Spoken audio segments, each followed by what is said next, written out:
Hello वंश lover, कैसे हैं सब लोग। आइए आप सब लोग अच्छे होंगे। मैं आपकी ऑथर नरेटर प्रीति आप लोगों के लिए माफिया कॉन्ट्रैक्ट का नेक्स्ट पार्ट लेकर आई हूँ। मेरे कहने का मतलब लास्ट पार्ट लेकर आई हूँ। आई होप जैसे आप लोगों को इसका पिछला पार्ट पसंद आया, ये भी पार्ट पसंद आएगा। और अगर आप लोगों को ये पार्ट पसंद आया तो प्लीज़ कमेंट करके ज़रूर बताइएगा और लाइक करना तो बिल्कुल भी मत भूलिएगा। और हाँ, हाई बटन भी दबा देना। एक्चुअली मेरी थोड़ी सी तबीयत ख़राब है तो मेरी आवाज़ थोड़ी सी डिफरेंस लग सकती है, तो एडजस्ट कर लेना। जैसा कि मैंने पिछले पार्ट में बताया था, ये टॉपिक मुझे एक चैलेंज के तौर पर दिया था और टॉपिक सजेशन मुझे मेरी फ्रेंड रंजीता सिंह ने दिया था। और मुझे इस टॉपिक पर स्टोरी लाने के लिए एक यूट्यूबर जिनका नाम मिस्री है, उन्होंने दिया था। मिस्री ने मुझे ब्लाइंड ट्रस्ट पर स्टोरी लाने को कहा था, तो मैं ब्लाइंड ट्रस्ट पर स्टोरी लेकर आई हूँ। उम्मीद करती हूँ कि आज का पार्ट भी आप लोगों को अच्छा लगेगा। अगर अच्छा लगा तो प्लीज़ कमेंट करके जरूर बताइएगा, लाइक भी कर देना। स्टोरी शुरू करने से पहले जो मेरे चैनल पर नहीं आ रहे हैं, प्लीज़ मेरे चैनल को सब्सक्राइब कर दीजिएगा और हाँ, बेल आइकन का बटन दबाना बिल्कुल भी मत भूलिएगा। और हाँ, प्लीज़ बैकग्राउंड नॉइज़ को भी इग्नोर करना, इसका मैं कुछ भी नहीं कर सकती। आप लोगों को अगर बैकग्राउंड नॉइज़ आ रहा है तो प्लीज़ उसको इग्नोर करना और मेरी स्टोरी पर फोकस करना। तो चलिए शुरू करते हैं। पिछले पार्ट में हमने देखा था कि विंग की ज़बरदस्ती शादी वांगजी से करा दी जाती है, क्योंकि विंग के फादर ने एक कॉन्ट्रैक्ट साइन किया था, जिसकी वजह से विंग और वांगजी की शादी हो जाती है। और उसके बाद हम देखते हैं आगे। विंग वॉशरूम के बाहर से चिल्ला रहा था।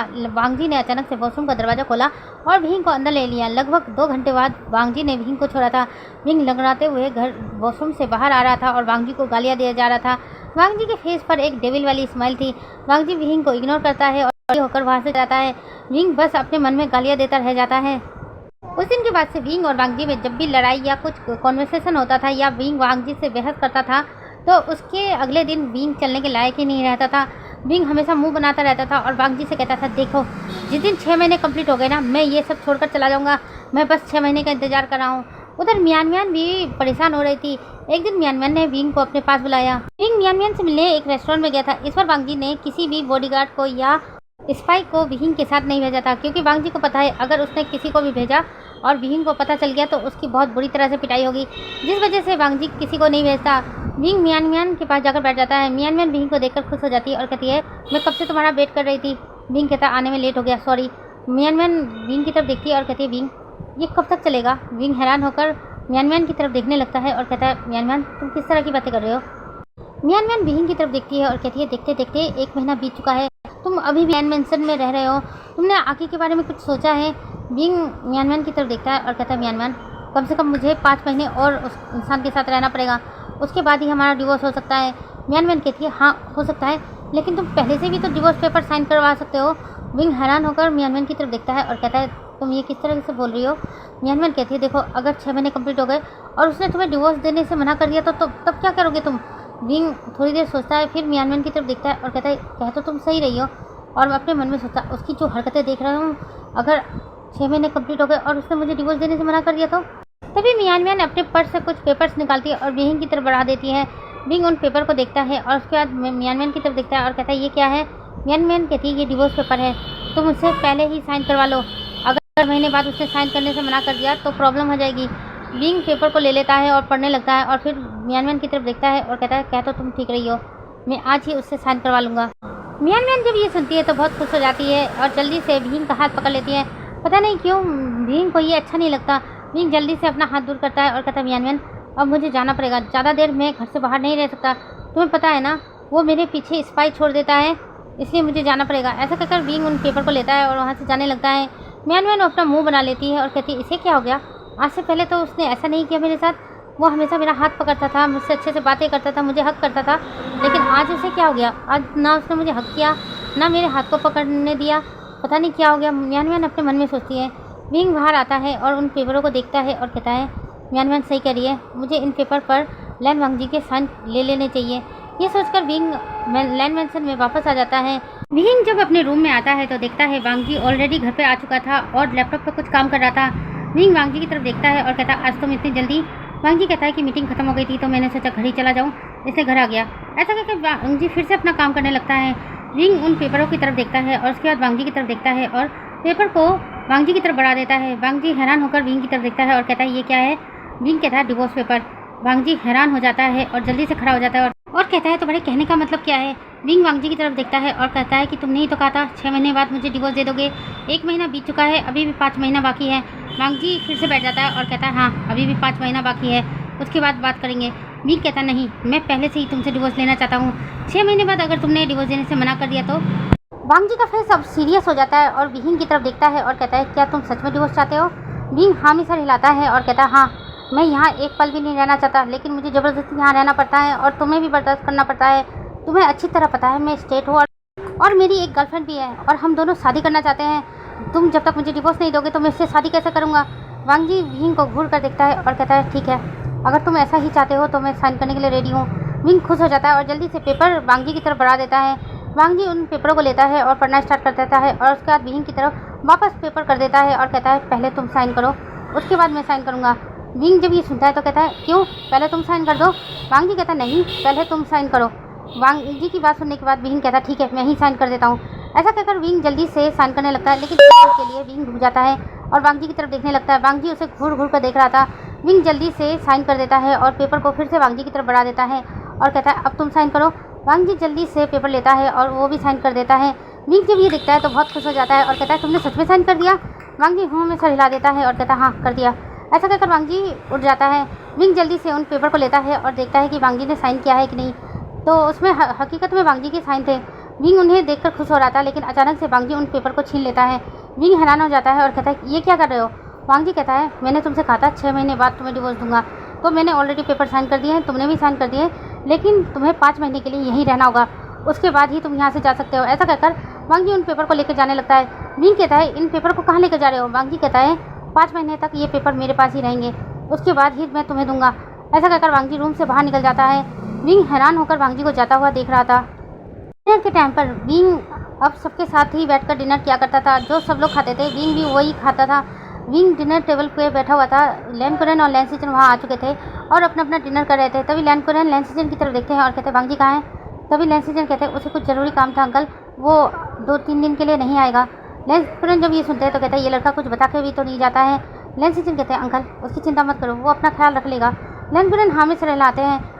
विंग वहाँ पर बैठे उन दोनों की बातें सुनता है, लेकिन वो कुछ भी नहीं कहता, चुपचाप अपना डिनर करता है और रूम में वापस आ जाता है और अपने मन में सोचता है क्या वांगजी 2-3 दिन नहीं आएगा, ऐसी कौन सी जगह गया है वो। फिर विंग अपने मन में ही कहता है अच्छा है चला गया, नहीं तो मुझे परेशान करता। ऐसा कहकर विंग वॉशरूम में चला जाता है और फ्रेश होकर वापस आकर बेड पर लेट जाता है और सोने की कोशिश करता है, लेकिन विंग को नींद नहीं आ रही थी, क्योंकि अक्सर वांगजी उसके पास लेटा होता था या उसे हक किया होता था। विंग को कुछ खालीपन सा महसूस होता है, लेकिन उसे समझ में नहीं आ रहा था ये क्या खालीपन है। विंग उठकर बैठ जाता है और कहता है आज मुझे नींद क्यों नहीं आ रही है। वांगजी 2-3 दिन के लिए गया था, लेकिन वांगजी पूरा 1 हफ्ता गायब था और ये 1 हफ्ता विंग ने बहुत मुश्किल से काटा था, क्योंकि उसे अक्सर रात को नींद नहीं आती थी, पूरी रात जाग कर ही बिताता था। उसे समझ में नहीं आ रहा था कि उसे हुआ क्या है, उसे वांगजी की इतनी याद क्यों आ रही है। एक दिन रात को विंग को बड़ी मुश्किल से सुबह के 4 बजे नींद आती है। विंग सोया ही था, अचानक से कुछ घंटे बाद उसके रूम में कुछ हलचल सी सुनाई देती है। विंग उठकर बैठ जाता है तो देखता है कि वांगजी सामने था और रेडी हो रहा था। विंग एक पल के लिए वांगजी को देखकर बहुत खुश हो जाता है। विंग अपनी आंखें मलते हुए कहता है तुम आ गए। वांगजी उसकी तरफ देखता है और कहता है मैं आ गया। उसके बाद विंग कहता है कब आए। वांगजी कहता है कल रात को। विंग हैरान हो जाता है और कहता है कल रात को, लेकिन कल रात को तो तुम रूम में नहीं आए थे। वांगजी कहता मैं दूसरे रूम में सोया था और अब से मैं उसी रूम में रहूँगा। ऐसा कहकर वांगजी वहाँ से चला जाता है। विंग जब ये सुनता है तो हैरान हो जाता है और कहता है क्या वो दूसरे रूम में रहेगा, मगर क्यों। विंग भी जल्दी से रूम से बाहर आ जाता है और वांगजी को ढूंढने लगता है। वांगजी इस वक्त लिविंग रूम में था और अंकल से कुछ बातें कर रहा था। अंकल उसकी तरफ देखते हैं और कहते हैं कम से कम ब्रेकफास्ट तो करके जाओ। वांगजी कहता है नहीं अंकल, मैं ऑफिस में कुछ कर लूँगा, मैं अभी मुझे बहुत काम है। ऐसा कहकर वांगजी वहाँ से चला जाता है। विंग इस वक्त सीढ़ियों पे खड़े होकर लैन कुरैन और वांगजी की बातें सुन रहा था, लेकिन जैसे ही वांगजी वहाँ से चला जाता है विंग वापस अपने रूम में आ जाता है और कहता है हुआ क्या ऐसे। उसका फेस बहुत ज़्यादा सीरियस नजर आ रहा था, कुछ तो हुआ है, क्या हुआ है। विंग अपने मन में यही सोच रहा था, उसे समझ में नहीं आ रहा था कि चल क्या रहा है। फिर विंग अपने मन में सोचता है कि जब रात को वांगजी वापस आएगा तो वांगजी से बात करेगा। यह सोचकर विंग वांगजी के वापस आने का इंतजार करता है। उधर जियांग फेमिया बार बार विंग को कॉल करके उस फाइल के बारे में पूछ रहे थे। विंग हमेशा मना कर देता है और कहता है अंकल मैं उस तक पहुँच ही नहीं पा रहा हूँ, लेकिन जैसे ही पहुँचूंगा आपको वो पेपर लाकर दे दूंगा। फिर विंग शाम होने का इंतजार करता है। शाम से रात हो जाती है, लेकिन वांगजी घर में वापस नहीं आता। विंग हैरान हो जाता है और कहता है ये अभी तक घर वापस नहीं आया। लगभग आधी रात को अचानक से विंग देखता है वांगजी घर वापस आ चुका है, लेकिन वांगजी विंग के रूम में नहीं आता, वो दूसरे रूम में ही चला जाता है। विंग जब ये देखता है तो उसे बहुत तेज का गुस्सा आता है। विंग गुस्से में वांग जी के रूम में जाता है। वांग जी इस वक्त बात लेकर बाहर आया था। विंग को देखकर हैरान हो जाता है और विंग वांग जी को देखकर हैरान हो जाता है क्योंकि वांग जी ने सिर्फ टॉवल पहन रखा था। एक पल के लिए विंग गल्फ करता है और वांग जी को घूर घूर कर देखने लगता है। वांग जी विंग की तरफ देखता है और कहता है, विंग कुछ काम था? विंग हाँ में सर हिलाता है और कहता है, तुम्हें हुआ क्या है? वांग जी कहता है, क्या हुआ है मुझे कुछ नहीं हुआ। फिर वांग जी विंग की तरफ देखता है और कहता है, क्या तुम मेरे रूम से जाओगे? मुझे कपड़े चेंज करना है। विंग जब ये सुनता है तो हैरान हो जाता है और कहता है, इससे पहले तो तुम मेरे सामने ही कपड़े चेंज कर लिया करते थे। वांग जी कहता है, तब की बात अलग थी, तब तुम मेरे हस्बैंड थे, तुम्हारे सामने मैं किसी तरह से भी रह सकता था, लेकिन अब हम दोनों ने ही डिवोर्स पेपर पर साइन कर दिया है। अब तुम मेरे हस्बैंड नहीं हो, इसलिए प्लीज़ रूम से बाहर जाओ, मैं अपने कपड़े चेंज करूँगा। ऐसा कहकर वांग जी विंग की तरफ देखने लगता है। विंग वांग जी को हैरान होकर देखता है और फिर कुछ भी नहीं कहता और गुस्से में रूम से बाहर निकल जाता है। ऐसा करते करते कुछ दिन और बीत जाते हैं। वांग जी ने टोटली ही विंग से दूरी बना ली थी, उसे हमेशा इग्नोर ही किया करता था। विंग जब भी वांग जी से बात करने की कोशिश करता था, वांग जी हमेशा दूर चला जाया करता था या उसकी बातों को इग्नोर ही कर दिया करता था। अब वांग जी विंग के साथ पहले जैसा नहीं था, ना ही उसके साथ कोई हंसी मजाक करता था, बस चुपचाप उसे देखता था, घूरता था और चला जाता था। अब विंग को भी इरिटेट महसूस होने लगती है। वो इरिटेट हो जाता है और कहता है, मुझे इससे बात करनी ही होगी। ये मुझसे इस तरह से बिहेव क्यों कर रहा है जैसे कि मैं कोई हूँ ही नहीं, मैं इनविजिबल हूँ। एक दिन विंग वांग जी के रूम में जाता है। वांग जी इस वक्त सोया हुआ था। विंग वांग जी को देखता रहता है घूर घूर कर। पता नहीं क्यों विंग को कुछ अजीब सा महसूस होता है। उसको वांग जी की क्रेविंग महसूस हो रही थी, इसलिए विंग जल्दी से वांग जी के पास जाता है और वांग जी को हक कर लेता है और वांग जी की स्मेल को इनहेल करना स्टार्ट कर देता है। विंग को बहुत अच्छा फील हो रहा था। विंग वांग जी को घूर घूर कर देख रहा था। अचानक से विंग की नज़र वांग जी के लिप्स पर जाती है। विंग अनजाने में ही वांग जी को किस करना स्टार्ट कर देता है। वांग जी इस वक्त गहरी नींद में था, इसलिए वांग जी को महसूस नहीं हुआ था, लेकिन धीरे धीरे वांग जी को कुछ महसूस होने लगता है। वांग जी धीरे से अपनी आंखें खोलता है तो विंग उसके सामने था। वांग जी घूर कर विंग को देखता है और विंग को खुद से दूर करता है और कहता है, विंग ये क्या कर रहे हो तुम? विंग थोड़ा घबरा जाता है और वांग जी की तरफ देखता है और कहता है, वो ऐसे कहकर विंग थोड़ा सा घबराने लगा था। उसके मुंह से शब्द नहीं निकल रहे थे। वांग जी विंग का हाथ पकड़ता है और कहता है, तुम मेरे रूम में क्या कर रहे हो?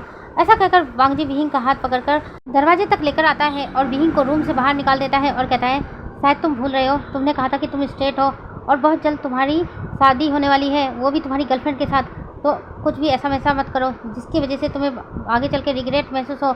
ये कहकर वांग जी सीधे दरवाज़ा बंद कर देता है। विंग अभी भी स्टैचू बने वहाँ पर खड़ा हुआ था। विंग को भी इस वक्त बहुत गुस्सा भी आ रहा था और रोना भी आ रहा था। उसे समझ में नहीं आ रहा था कि उसे करना क्या है। उधर मियान मियान भी विंग को कॉल करके अपने पास बुलाती है, लेकिन विंग अब बिल्कुल भी मियान मियान के पास नहीं जाता है। उसे वांग जी का ये रवैया बिल्कुल भी पसंद नहीं आ रहा था। एक दिन गुस्से में आकर विंग वांग जी के रूम में चला जाता है।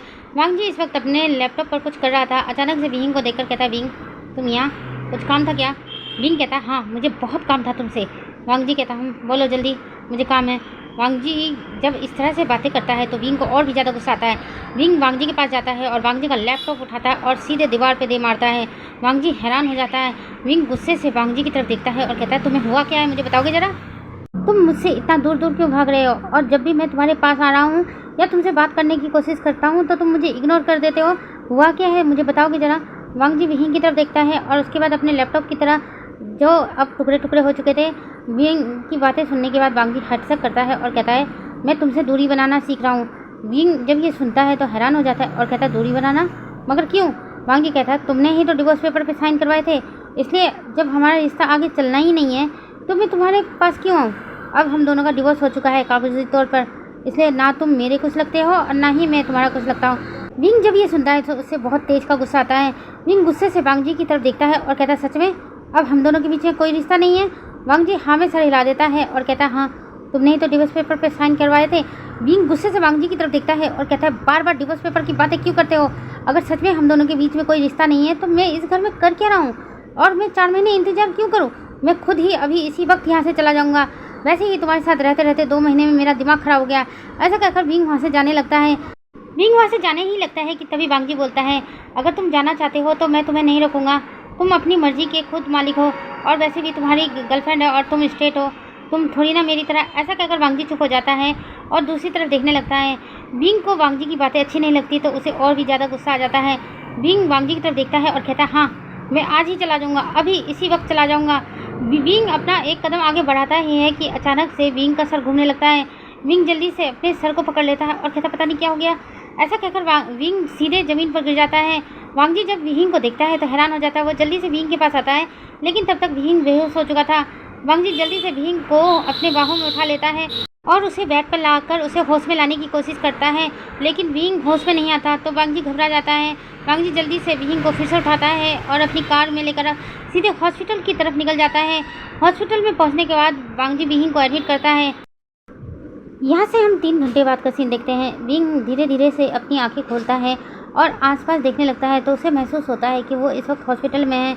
विंग अपनी नज़रें घुमाकर देखता है तो वांग जी सामने ही चेयर पर बैठा हुआ था और विहिंग को देख रहा था। जैसे ही वांग जी ये देखता है विंग होश में आ गया है, तो वांग जी जल्दी से विहिंग के पास आ जाता है। उसके हाथ में एक फाइल थी।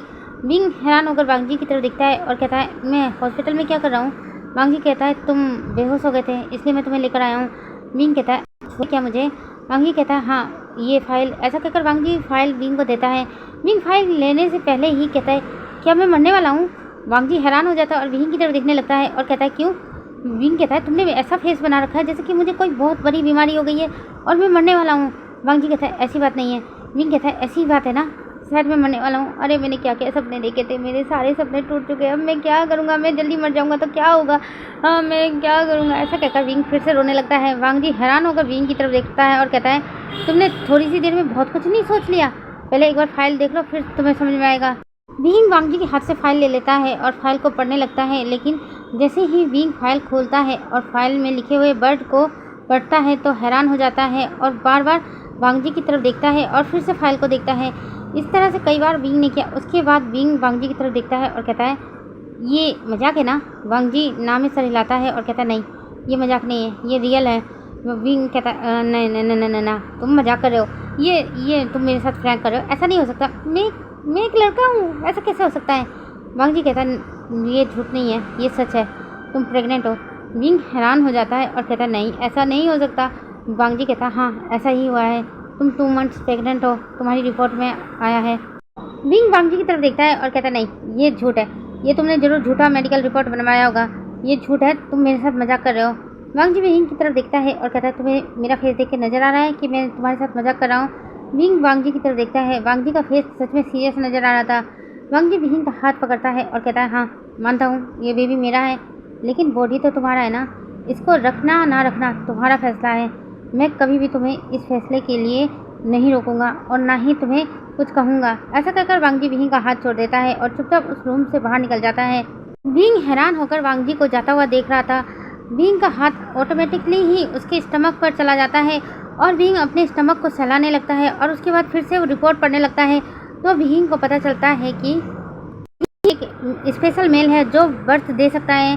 विंग हैरान होकर रिपोर्ट पढ़ रहा था। विंग कुछ देर वहीं बैठा रहता है और उसके बाद वापस बाहर आ जाता है और वांग जी को ढूंढने लगता है। विंग वांग जी को ढूंढते ढूंढते हॉस्पिटल के गार्डन में आ जाता है। वांग जी इस वक्त गार्डन में बैठा हुआ था। उसके सामने कुछ बच्चे खेल रहे थे। वांग जी ध्यान से उस बच्चों को देख रहा था। विंग एक पल के लिए वांग जी को देखकर रुक जाता है और अपने मन में कुछ सोचने लगता है। उसके बाद विंग के फेस पर स्माइल आ जाती है। विंग जाकर वांग जी के पास बैठ जाता है। एक पल के लिए वांग जी विंग को देखता है और फिर से अपनी नज़रें बच्चों पर कर देता है।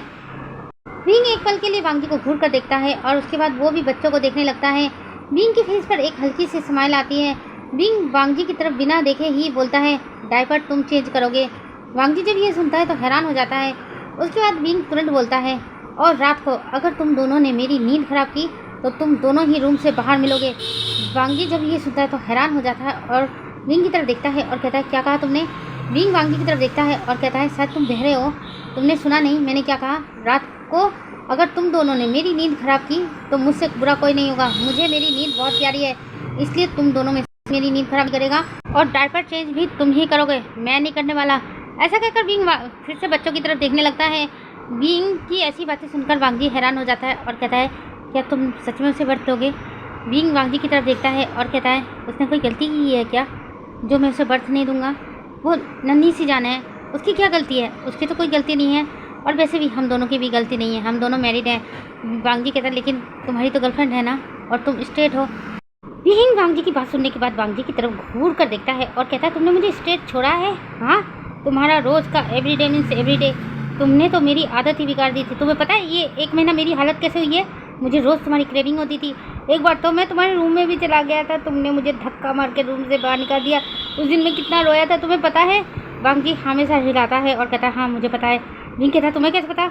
वांग जी कहता है तुम भूल गए हो विंग, मैंने अपने रूम में CCTV कैमरा लगा रखा है और उसका एक्सेस मेरे पास है। तुम दिन भर रूम में क्या करते थे मुझे सब पता है। विंग हैरान होकर वांग जी की तरफ देखता है और कहता है तुम्हें सब पता था? वांग जी हाँ मैं सर हिलाता है। विंग सीधे वांग जी के सीने पर मुक्का मारना स्टार्ट कर देता है। कहता है तुम बहुत बुरे हो, बहुत बुरे हो, अब मुझे जल्दी से हक करो, मुझे हक की बहुत ज़रूरत है। ऐसा कहकर विंग सच में रोने लगता है। वांग जी जल्दी से विंग को हक कर देता है और कहता है शांत हो जाओ विंग, इस तरह से मत रो। विंग कहता है तुमने मुझे बहुत तकलीफ दी है, बहुत तड़पाया है, देखना मैं गिन गिन के बदला लूँगा। वांग जी कहता है अच्छा ले लेना, लेकिन तुम्हारी गर्लफ्रेंड का क्या होगा? विंग वांग जी की तरफ देखता है और कहता है मियान मियान से मैं प्यार नहीं करता। वांग जी हैरान हो जाता है और कहता है क्या कहा तुमने? विंग कहता तुमने जो सुना वो सही सुना है, मैं मियान मियान से प्यार नहीं करता। मियान मियान जब मुझे टच करती थी या मुझे छूने की कोशिश करती थी मुझे बहुत अजीब सा फील होता था, लेकिन ऐसा फील मुझे तुम्हारे टच से कभी महसूस नहीं हुआ। मुझे अब एहसास हो रहा है कि मैं तुमसे प्यार करने लगा हूँ। वांग जी जब ये सुनता है तो वांग जी के फेस पर भी एक स्माइल आ जाती है और कहता है मैं भी तुमसे प्यार करता हूँ विंग, लेकिन तुमने डिवोर्स पेपर पर साइन किया तो मुझे लगा कि शायद तुम मेरे साथ रहना ही नहीं चाहते, इसलिए मैं तुमसे दूरी बना रहा था। लेकिन मैं देख रहा था मुझसे ज़्यादा तो तुम तड़प रहे थे, लेकिन मैं तुम्हारे मुंह से सुनना चाहता था, लेकिन उससे पहले ही ये खुशखबरी आ गई। ऐसा कहकर वांग जी अपना हाथ विंग के स्टमक पर देता है और उसको सहलाने लगता है। विंग कहता है दूर हटाओ अपने हाथ को। वांग जी हैरान होकर विंग की तरफ देखता है और कहता है क्या कहा तुमने? विंग कहता है हम दोनों का डिवोर्स हो चुका है ना, अब तुम मुझसे दूर रहोगे। मैं अभी इसी वक्त जियांग हाउस जा रहा हूँ तुम्हें छोड़कर और तुम्हारे बेबी को लेकर। ऐसा कहकर विंग वहाँ से उठकर जाने लगता है। वांग जी विंग का हाथ पकड़ लेता है और कहता है क्या कहा तुमने, दोबारा से कहना। विंग कहता है हम दोनों का तो डिवोर्स हो गया है ना, तुम हर बात पे कहते थे हम दोनों ने डिवोर्स पेपर पर साइन कर दिया, अब तो तुम्हारा और मेरा कोई रिश्ता है ही नहीं, इसलिए मैं अपने अंकल के घर जा रहा हूँ। वांग जी कहता है हम दोनों का डिवोर्स नहीं हुआ, वो पेपर तो मैं बाहर ले जाते ही फाड़ के फेंक दिया था। विंग हैरान होकर वांग जी की तरफ देखता है और कहता है क्या कहा तुमने? वांग जी हाँ में सर हिलाता है और कहता है हाँ मैं उसी वक्त पेपर को बाहर ले जाकर फाड़ कर उसे फेंक दिया था, वो किसी काम का नहीं। विंग हैरान होकर वांग जी की तरफ देखता है और कहता है इतने दिनों से तुम मेरे मजे ले रहे थे। ऐसा कहकर विंग वांग जी को मारने के लिए दौड़ने लगता है। वांग जी भी आगे भाग रहा था, लेकिन तभी अचानक वांग जी रुक जाता है और विंग की तरफ देखता है और कहता है विंग रुक जाओ। विंग जब ये सुनता है तो विंग भी रुक जाता है। वांग जी भागकर विंग के पास आता है और जल्दी से उसके स्टमक पर हाथ रखता है और कहता है तुम पागल हो गए हो क्या, इस तरह से भाग रहे थे, अगर बेबी को कुछ हो जाता तो। विंग भी थोड़ा सा घबरा जाता है और वांग जी की तरफ देखता है और कहता है आई एम सॉरी। वांग जी कहता है कोई बात नहीं, आगे से ध्यान रखना। विंग हाँ में सर हिलाता है और उसके बाद वांग जी की तरफ देखता है और कहता है वांग जी हम अपनी फैमिली को तो बताएंगे ना। वांग जी हाँ में सर हिलाता है और कहता है हाँ तुम अपने अंकल को फ़ोन करो और मैं अपने अंकल को फ़ोन करता हूँ, वो लोग बहुत खुश हो जाएंगे। वांग जी की बात सुनकर विंग हाँ में सर हिलाता है और उसके बाद अपना फ़ोन निकालता है।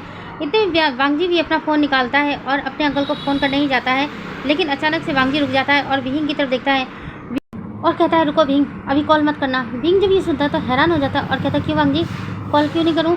वांग जी कहता है विंग थोड़ी देर के लिए रुक जाओ, मैं कुछ सोच रहा हूँ। विंग हैरान हो जाता है और कहता है क्या सोच रहे हो? वांग जी विंग की तरफ देखता है और कहता है तुम्हें भी पता है और मुझे भी पता है हम दोनों क्या हैं, अगर ये खबर बाहर गई तो बहुत मुश्किल आ जाएगी, हमारी बेबी के लिए नुकसानदायक होगा। विंग जब ये सुनता है तो हैरान हो जाता है और कहता है हमारी फैमिली से नुकसान, ऐसा थोड़ी हो सकता है वांग जी। वांग जी हाँ में सर हिलाता है और कहता है हाँ हो सकता है विंग, वो हमारी बेबी के लिए डेंजरस हो सकता है। अभी फ़िलहाल के लिए ना तो मैं अपनी फैमिली को बताऊँगा और ना ही तुम अपनी फैमिली को बताना, एक बार बेबी इस दुनिया में आ जाए उसके बाद बताएंगे, लेकिन तब तक हमें ये राज ही रखना होगा।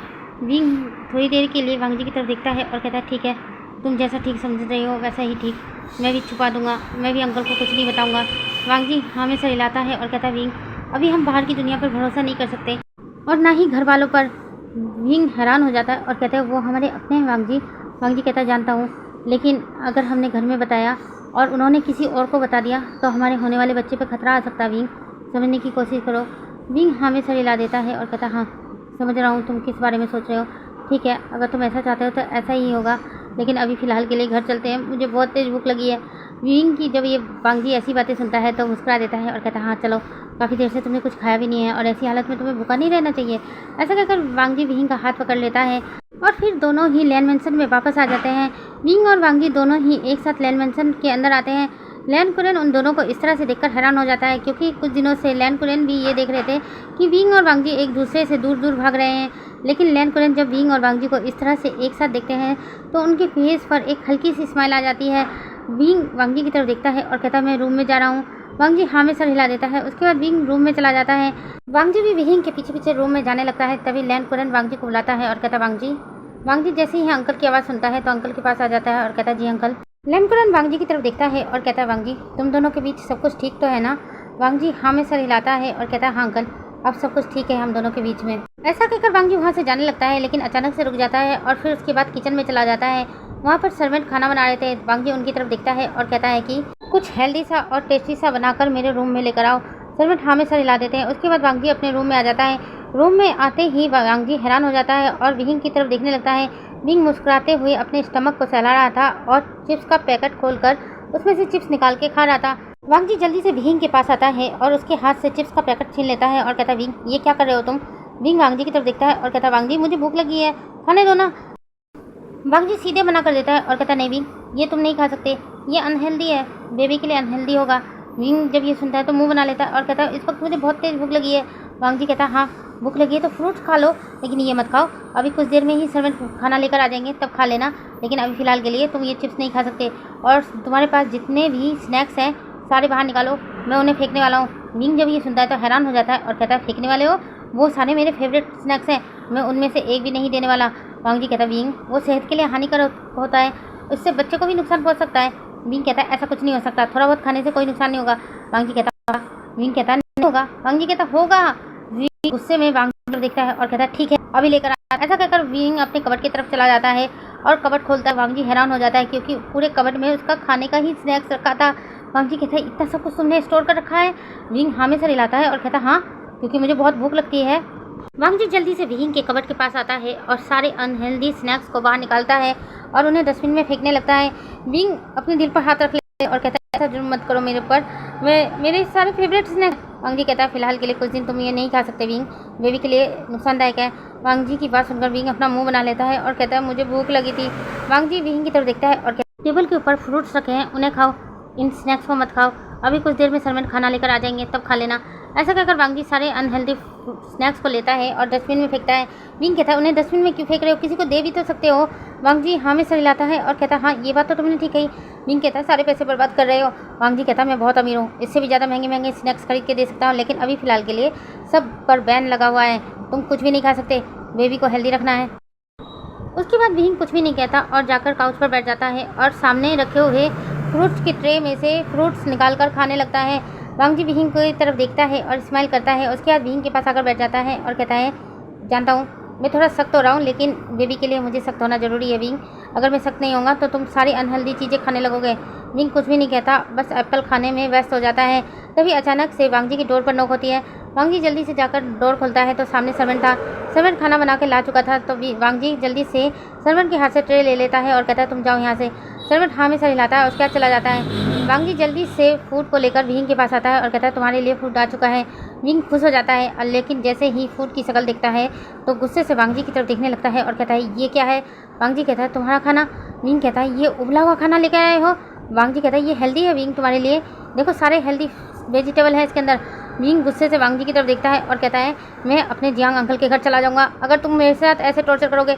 इसमें ना तो स्पाइसी है, ना ऑयल है और ना ही इसमें मीट है। वांग जी कहता है लेकिन विंग कहता है अगर मेरा खाना चेंज नहीं हुआ तो मैं सारे अनहेल्दी स्नैक्स लूँगा और खा लूँगा, प्लीज़ ये खाना चेंज करके लाओ। वांग जी कहता है अभी फ़िलहाल के लिए ये खा लो ना। विंग कहता है बिल्कुल भी नहीं, मैं इसे टेस्ट तक नहीं करूँगा। वांग जी हाँ में सर हिलाता है और कहता है रुको फिर मैं ही आता हूँ। ऐसा कहकर वांग जी रूम से बाहर निकल जाता है। विंग उस खाने की तरफ देखता है और अपना मुंह बना लेता है और फिर से एप्पल खाने लगता है। उधर वांग जी किचन में जाता है और किचन में जाकर विंग के लिए खुद ही खाना बनाना स्टार्ट कर देता है। सारे सर्वेंट हैरान होकर वांग जी की तरफ देख रहे थे लेकिन कुछ कह नहीं रहे थे। कुछ ही देर में वांग जी खाना बना लेता है और खाने को एक ट्रे में लेकर अपने रूम में आ जाता है, लेकिन जैसे ही वांग जी रूम में आता है तो देखता है विंग ने ऑलरेडी सर्वेंट का लाया हुआ खाना खा लिया था और वांग जी की तरफ देख रहा था। वांग जी कहता है तुमने तो खा लिया है। विंग कहता है हाँ लेकिन मुझे और भी भूख लगी है। वांग जी जब ये सुनता है तो कहता है लो मैं लेकर आया हूँ। विंग खाने को खाने ही जा रहा था लेकिन अचानक से उसकी स्मेल विंग के नाक में जाती है तो विंग कहता है इसमें क्या डाला है। वांग जी कहता है जैसा तुम खाते हो स्पाइसी नूडल है, मैं तुम्हारे लिए स्पाइस गिर के लेकर आया हूँ। विंग कहता है इसमें इतनी बेकार स्मेल क्यों आ रही है। वांग जी कहता है बेकार स्मेल। वांग जी खुद ही स्मेल को स्निफ करता है और कहता है नहीं ये तो रेगुलर स्मेल है। विंग कहता है नहीं बहुत तगड़ी वाली स्मेल है, इसे हटाओ मेरे सामने से। वांग जी अपना हेड से करता है और कहता है ठीक है। वांग जी जल्दी से फूड की ट्रे को लेता है और बाहर ले जाके रख देता है। विंग जोर जोर से सांसें ले रहा था उसको सांस लेने में भी तकलीफ हो रही थी। वांग जी जैसे ही रूम के अंदर वापस आता है, विंग कहता है पहले जाकर नहा के आओ, तुम्हारी बॉडी से भी वही स्मेल आ रही है। विंग की बातें सुनकर वांग जी हैरान हो जाता है, फिर अपना हेडसेट करता है और कहता है शायद प्रेगनेंट की वजह से ऐसा हो रहा होगा। इसलिए विंग की बात सुनने के बाद वांग जी वॉशरूम में चला जाता है और जाकर बात लेने लगता है। उधर विंग नीचे बेड पर लेट जाता है और वांग जी का वॉशरूम से बाहर आने का इंतजार करने लगता है। लेकिन जैसे ही वांग जी वॉशरूम से बाहर आता है तो विंग गलत करता है, क्योंकि वांग जी ने सिर्फ टॉवल पहन रखा था। विंग घूर घूर कर वांग जी को देख रहा था। वांग जी की नज़र जैसे ही विंग पर पड़ती है तो कहता है क्या हुआ, तुम मुझे इस तरह से क्यों देख रहे हो। विंग अपने मन में ही एक डेविल स्माइल करता है और वांग जी की तरफ देखकर कहता है कुछ भी नहीं। वांग जी अपना नाइट सूट पहनता है और उसके बाद सीधे विंग के पास बेड पर आ जाता है। विंग जब वांग जी को देखता है तो स्माइल करता है और कहता है क्या तुम डिनर नहीं करोगे।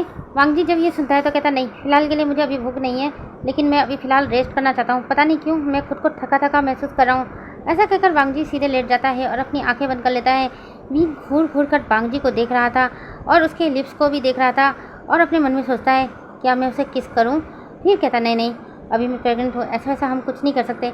ऐसा सोचकर विंग वांग जी के ही बराबर में लेट जाता है और वांग जी को घूर घूर कर देखने लगता है। वांग जी अपनी आंखें खोलता है और विंग की तरफ देखता है और कहता है क्या हुआ। विंग नाम में सर हिलाता है और कहता है कुछ भी नहीं। उसके बाद विंग भी अपनी आंखें बंद कर लेता है।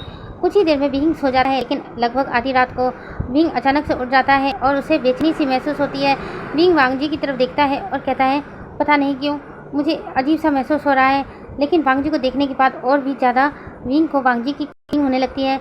विंग धीरे धीरे वांग लिप्स की तरफ बढ़ता है और उसके लिप्स पर अपने रखता है और धीरे धीरे वांग जी को किस करना स्टार्ट कर देता है। कुछ ही देर में वांग जी को भी महसूस होता है कि कोई उसे किस कर रहा है। वांग जी जल्दी से अपनी आंखें खोलता है तो देखता है विंग उसे किस कर रहा था।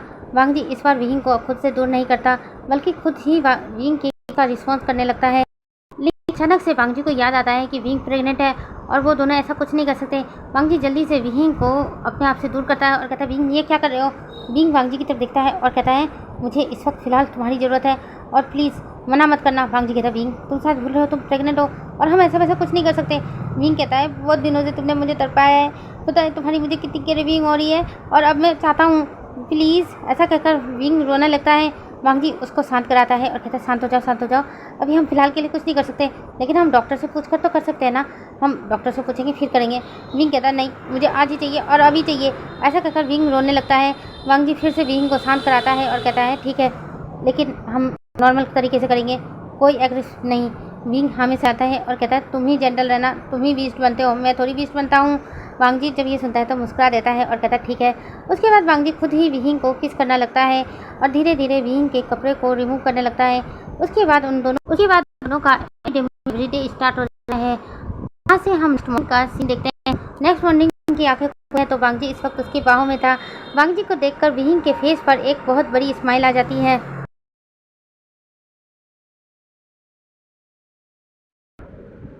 वांग जी को घूर घूर कर देख ही रहा था कि अचानक से वांग जी की आंखें खुलती है। वांग जी विंग की तरफ देखता है और मुस्कुरा देता है और कहता है गुड मॉर्निंग। विंग भी गुड मॉर्निंग बोलता है। वांग जी कहता है तुम उठ गए, किस टाइम उठे थे। विंग कहता है अभी थोड़ी देर पहले ही उठा था। वांग जी कहता है अच्छा इसलिए तुम मुझे घूर घूर कर देख रहे थे। विंग कहता है ऐसी बात नहीं है, मैं कुछ सोच रहा था। अचानक से वांग जी उठकर बैठ जाता है और कहता है सोच रहे थे, क्या सोच रहे थे। विंग कहता है वांग जी तुमने तो मना किया है कि हम किसी को नहीं बताएं, तुम अपने अंकल को नहीं बताओगे, मैं अपने अंकल को नहीं बताऊँगा, लेकिन मेरा पेट कुछ दिनों बाद तो गुब्बारा जैसा फूल जाएगा, फिर तो लोगों को पता ही चल जाएगा ना। वांग जी विंग की तरफ देखता है, फिर उसके स्टमक की तरफ देखता है, फिर से विंग की तरफ देखता है और कहता है ये बात तो तुमने ठीक कही कि कुछ दिनों बाद तो तुम्हारा स्टमक फूल जाएगा, उसके बाद क्या होगा। विंग कहता है हाँ वही तो मैं सोच रहा हूँ, उसके बाद क्या होगा। वांग जी कहता है देखो 3-4 महीने तो हम लोग छुपा ही सकते हैं ना, उसके बाद हम दोनों कहीं चले जाएंगे। विंग हैरान होकर वांग जी की तरफ देखता है और कहता है हम दोनों कहीं चले जाएंगे। वांग जी कहता है हाँ ऐसी सेफ जगह जहाँ हमारा बच्चा आराम से बर्थ ले पाए, कोई मुसीबत ना आए, कोई गैंगवार ना हो, कोई माफिया डील ना हो, बस सिर्फ हम दोनों और हमारा बेबी। विंग जब ये सुनता है तो उसके फेस पर एक हल्की सी स्माइल आ जाती है और कहता है तुम सही कह रहे हो, अगर यहाँ रहा तो मुश्किल आ जाएगी। वांग जी कहता हाँ इसीलिए तो मैं आगे की सोचकर तुमसे ये बात कह रहा हूँ। उसके बाद वांग जी उठ जाता है और सीधे वॉशरूम में चला जाता है। विंग अभी भी बैठकर कुछ सोच रहा था। उसके बाद अचानक से विंग को म्यान म्यान का ख्याल आता है और कहता है सिट, म्यान म्यान को भी तो मना करना है ना, वो कब से उम्मीद लगा कर बैठी है कि उसकी शादी मेरे साथ होगी। अब मैं उसको तो बता नहीं सकता कि मैं प्रेग्नेंट हूँ, लेकिन किसी तरह से मुझे म्यान म्यान से ब्रेकअप करना होगा। विंग यही सोच रहा था कि अचानक वांगजी वॉशरूम से बाहर आ जाता है और विंग की तरफ देखता है। विंग अभी भी अपनी गहरी सोच में डूबा हुआ था। वांगजी जब यह देखता है तो कहता है, विंग क्या हुआ, क्या सोच रहे हो? विंग वांगजी की तरफ देखता है और कहता है, मैं मियानमैन के बारे में सोच रहा हूँ। वांगजी जैसे ही मियानमैन का नाम सुनता है अचानक से उसका फेस डार्क हो जाता है और कहता है, तुम मेरे साथ हो और तुम मियानमैन के बारे में सोच रहे हो? विंग कहता है, सीरियसली अभी तुम्हें इस बात पे बहस करनी है कि मैं मियानमैन के बारे में सोच रहा हूँ? मैं तो ये सोच रहा हूँ कि मैं मियानमैन से ब्रेकअप कैसे करूँ। वांगजी जब ये सुनता है तो उसके फेस पर एक बहुत बड़ी स्माइल आ जाती है। वांगजी जल्दी से विंग के पास आकर बैठ जाता है और कहता है, सच में तुम मियानमैन से ब्रेकअप करने वाले हो? विंग वांगजी को घूर कर देखता है और कहता है, तुम्हें क्या लगता है मैं मियानमैन से आगे भी रिलेशन रखूँगा, वो भी ऐसी हालत में? विंग अपने स्टमक की तरफ इशारा करता है। वांगजी फिर से मुस्कुरा देता है। विंग जब वांगजी को मुस्कुराता देखता है तो अपना फेस बना लेता है और कहता है, तुम ना बहुत अजीब हो। वांगजी कहता है, हाँ मुझे पता है। विंग कहता है, मैं तुम्हारी बेइज्जती कर रहा हूँ। वांगजी कहता है, हाँ मुझे पता है तुम मेरी बेइज्जती कर रहे हो, लेकिन पता नहीं क्यों तुम्हारे मुँह से बहुत अच्छा लग रहा है। विंग कहता है, तुमने ये फ्लर्टिंग करना कहाँ से सीखा? वांगजी कहता है, इसे नहीं, ये अपना भी फ्लो में निकल जा रहा है विंग। ऐसा कहकर वांगजी फिर से रेडी होने के लिए चला जाता है। विंग वांगजी को घूर कर देखता है और कहता है, तुम ऑफिस जा रहे हो? वांगजी विंग की तरफ देखता है और कहता है, हाँ जाना तो पड़ेगा ना, काम जो करता हूँ। विंग कहता है, हाँ तुम तो काम कर रहे हो और लेकिन मैं तो कुछ भी नहीं कर पा रहा हूँ। ऐसा कहते हुए विंग अपने ही मन में बड़बड़ाया जा रहा था, जो कि वांगजी सुन पा रहा था। विंग कहता है, कब से मैं उस रूम में अंदर जाने की कोशिश कर रहा हूँ, लेकिन मुझे समझ भी नहीं आ रहा कि उस रूम के अंदर कैसे जाऊँ। तुम तीनों ने अपनी आंखों के रेटिना को पासवर्ड के तौर पे रख रखा है। अब उसके लिए तो मुझे तुम तीनों की आंखें फोड़नी पड़ेगी, लेकिन जो मैं कर नहीं सकता। ऐसा विंग फ्लो में बोल जाता है। वांगजी जब ये सुनता है तो हैरान होकर विंग की तरफ देखता है और कहता है, क्या तुम हमारी आंखें फोड़ने वाले थे? विंग कहता है, तुम्हें सुनाई दिया? वांगजी कहता है, तुम अगर अपने मन में सोचते तो सुनाई नहीं देता, लेकिन तुम तो बड़बड़ा रहे हो, वो तो मुझे सुनाई दे रहा है ना। विंग थोड़ा घबरा जाता है और कहता है, हाँ वो तो चाह रहा था लेकिन अब नहीं। वांगजी कहता है, क्या तुम सच में उस रूम में जाना चाहते हो? विंग हाँ में सर हिला देता है और कहता है, क्या मैं सच में जा सकता हूँ? वांगजी कहता है, हाँ चलो मेरे साथ। ऐसा कहकर वांगजी रेडी हो जाता है और विंग की तरफ देखता है और कहता है, तुम्हें रेडी नहीं होना? वांगजी की बात सुनकर विंग हाँ में सर हिलाता है और जल्दी से वॉशरूम में चला जाता है। कुछ देर बाद विंग वापस आता है और रेडी होकर वांगजी की तरफ देखता है और कहता है, चलो चलते हैं, मैं भी देखना चाहता हूँ उस रूम में है क्या। वांगजी कहता है, तुम खुद जाकर मेरे साथ देख लेना। ऐसा कहकर वांगजी विंग का हाथ पकड़ता है और उसी रूम के पास लेकर आ जाता है। वांगजी अपना आई स्कैन करता है और रूम का डोर खुल जाता है। विंग जैसे ही रूम का डोर खुलता हुआ दिखता है तो हैरान हो जाता है। वांगजी विंग को लेकर अंदर आ जाता है तो विंग की आंखें बड़ी बड़ी हो जाती है और कहता है, ये रूम इस काम के लिए है? वांगजी हाँ में सर हिला देता है और कहता है, हाँ। विंग कहता है, मैंने तो सोचा था ये कोई सीक्रेट रूम होगा। वांगजी कहता है, नहीं ये कोई सीक्रेट रूम नहीं है। विंग कहता है, झूठ मत बोलो, तुम तीनों की आंखें स्कैन होती हैं यहाँ पर? वांगजी कहता है, हाँ होती थी पहले, लेकिन जिस पल तुमसे मेरी शादी हुई थी उसी पल अंकल ने ये रूम खाली करवा दिया था और इसे एक लाइब्रेरी रूम बना दिया था। विंग हैरान होकर वांगजी की तरफ देखता है। वांगजी विंग की तरफ देखता है और कहता है, आखिरकार हो तो तुम मेरे दुश्मन ही ना, पता नहीं कब कौन सा सीक्रेट तुम अपने अंकल को दे दो। विंग अपना मुंह बना लेता है और कहता है, इन 2-3 महीनों से मैं इस रूम को खोलने की कोशिश कर रहा था बेफजूल में। वांगजी जब ये सुनता है तो उसके फेस पर स्माइल आ जाती है और कहता है, तुम मेरे से एक बार पूछ सकते थे। विंग कहता है, अब कोई ज़रूरत नहीं है। ऐसा कहकर विंग रूम से बाहर आ जाता है। वांगजी कहता है, अब ये रूम लॉक नहीं रहेगा, तुम जब चाहे यहाँ आ सकते हो और बुक रीड कर सकते हो। विंग कहता है, कोई ज़रूरत नहीं, वैसे भी मुझे पढ़ना पसंद नहीं है। ऐसा कहकर विंग गुस्से में अपने रूम की तरफ जाने लगता है। वांगजी हाथ पकड़ लेता है और कहता है, ब्रेकफास्ट नहीं करना? विंग जब ब्रेकफास्ट के बारे में सुनता है तो खुश हो जाता है और कहता है, सच में मुझे तो भूख भी लगी है। उसके बाद विंग खुद ही डाइनिंग टेबल के पास चला जाता है और अपनी चेयर खींचकर बैठ जाता है। वहाँ पर लैनकुरन और लैंसिजन भी आ चुके थे। लैंसिजन वांगजी और विंग को इस तरह से देखकर एक दूसरे की तरफ देखते हैं और स्माइल करते हैं। वांगजी भी विंग के पास आकर बैठ जाता है। उसके बाद सभी लोग अपना अपना नाश्ता कर रहे थे। विंग भी खुशी खुशी उसी बॉयल्ड फूड को खा रहा था, लेकिन पता नहीं क्यों विंग को बहुत अच्छा लग रहा था। वांगजी ये देखकर हैरान हो जाता है और विंग के करीब आता है और उसके कान में कहता है, विंग तुम ये ब्रेकफास्ट कर रहे हो, तुम तो कुछ और खाते थे ना। विंग गुस्से से वांगजी की तरफ देखता है और वो भी उसके कान में कहता है कि लगता है तुम्हारे बच्चे को ना ये हेल्दी फूड ही पसंद है। कल देखो तुमने स्पाइसी नूडल बना के लेकर आए थे तो कैसे मुझे वॉमिटिंग आई थी, और उसके बारे में सोचते ही मुझे फिर से वॉमिटिंग आने लगती है, इसलिए मैं यही खाऊंगा। ऐसा कहकर विंग उसी बॉयल फूड को खाने लगता है। ये देखकर वांगजी के फेस पर एक हल्की सी स्माइल आ जाती है। तभी अचानक से विंग के फ़ोन पर रिंग होता है। विंग फ़ोन को चेक करता है तो उसमें जियांग फेमिया का मैसेज था। जियांग फेमिया ने मैसेज में लिखा था कि घर आओ, तुमसे कुछ ज़रूरी बात करनी है। विंग भी ओके का मैसेज छोड़ देता है, लेकिन उसके फेस पर टेंशन आ जाती है। वांगजी ये देख पा रहा था। वांगजी विंग की तरफ देखता है और कहता है, क्या कुछ बात हुई है क्या? विंग नाम सर हिला देता है और कहता है कि आज मुझे अपने अंकल के घर जाना पड़ेगा। जैसे ही लैनकुरन, लैंसिजन और वांगजी ये सुनते हैं तो तीनों ही एक दूसरे का फेस देखने लगते हैं, लेकिन विंग को कुछ भी नहीं कहते। कुछ देर बाद उन सबका ब्रेकफास्ट करना हो जाता है। वांग जी और लैन सेशन ऑफिस के लिए निकल चुके थे और लैन उसी लाइब्रेरी में चले गए थे। विंग वहीं पर खड़ा था और विंग सोचता है क्यों ना मैं अंकल से ही मिल आऊँ। ये सोचकर विंग जियांग मैंसन के लिए निकल जाता है। जियांग मैंसन में पहुंचते ही विंग हैरान हो जाता है क्योंकि वहाँ पर मियान ऑलरेडी मौजूद थी। विंग मियान की तरफ देखता है और उसके बाद जियांग फेमिया की तरफ देखता है और कहता है अंकल आपने मुझे बुलाया, कुछ ज़रूरी काम था। जियांग फेमिया विंग की तरफ देखते हैं और कहते हैं हाँ बेटा पहले बैठो फिर बात करते हैं। विंग जाकर जियांग फेमिया के पास बैठ जाता है। वहाँ पर मैडम यू, जियांग चैंग, यान ली सभी मौजूद थे। जियांग फेमिया विंग की तरफ देखते हैं और कहते हैं बेटा मियानमैन ने हमें बताया कि तुमने और वांग जी ने डिवोर्स पेपर साइन कर दिया है। विंग एक बार के मियानमैन की तरफ देखता है और कहता है जी अंकल कर दिया था, लेकिन मैंने उन पेपर को फाड़ दिया। मियानमैन विंग की तरफ देखकर हैरान हो जाती है और कहती है तुमने उन्हें फाड़ दिया। विंग मियानमैन की तरफ देखता है और कहता है हाँ मैंने उन पेपर को फाड़ दिया क्योंकि मैं अब लैन वांग जी के साथ रहना चाहता हूँ। जियांग फेमिया जब ये सुनते हैं तो हैरान हो जाते हैं और कहते हैं बेटा लेकिन वो हमारे दुश्मन है, तुम उनके साथ कैसे रह सकते हो। विंग कहता है वैसे ही जैसे इन 2 महीने में रहा हूँ उसी तरह से रहूँगा। जियांग फेमिया विंग की तरफ देखते हैं और कहते हैं बेटा लेकिन तुम दोनों तो डिवोर्स लेने वाले थे, इन 2 महीनों में ऐसा क्या हुआ जो तुम लैन वांग जी के साथ रहने के लिए राजी हो गए। तभी मियानमैन कहते हैं विंग तुम मेरे साथ ऐसा कैसे कर सकते हो, हमारी सगाई हो चुकी है, जब बहुत जल्द हमारी शादी होने वाली है। विंग मियानमैन की तरफ देखता है और कहता है सगाई हुई है, शादी तो नहीं हुई ना, लेकिन लैन वांग जी के साथ मेरी शादी हुई है और मैं इस रिश्ते को निभाना चाहता हूँ। ऐसा कहकर विंग सबकी तरफ देखने लगता है।